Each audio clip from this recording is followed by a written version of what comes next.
Integrated Rural Development Service Organization IRDSO Wangjingna Sinduna Child Rights to Protection haiba hiramda nongmagi oiba district level consultation ama ngasi Thaubalda leba Khetri Sanglenda pangthokre ngasi gi thauram aduda Manipur Commission for Protection of Child Right MCPCR ge chairperson Kaisam Pradipkumar IRDSO ge chief functionary Nonibla Narengbam District Child Protection Officer DSPO Thaubal Robindra Salam amadi Lilong Police Station gi Women SI Setyabatina athoiba mithung thauram mapu amasung akhanaba mithung sing oiki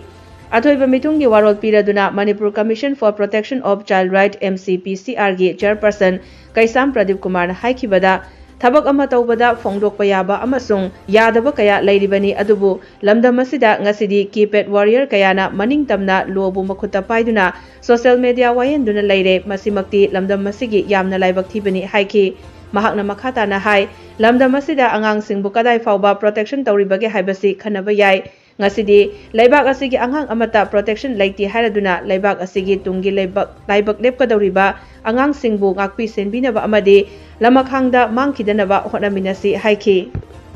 angang nupacha manga Guwahati institute amada photo thokoga koi sida wina wayen hoji ko thokro social media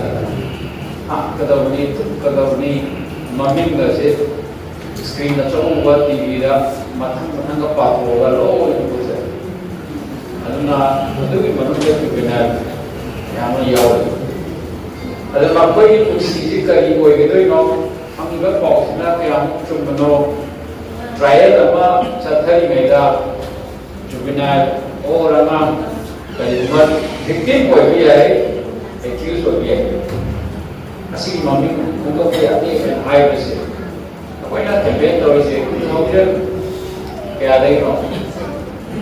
2020 ga ek JJ Exi Leire, tahu dia tak boxo ek Leire, boxo ek lagi ni JJ Exi lagi, lagi ni mami untuk kaya dia se, aduh,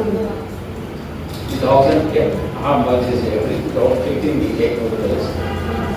masina, hang hero kaya bagi keyboard warrior, hingga kipaga, oki awat haga, jat nama maya.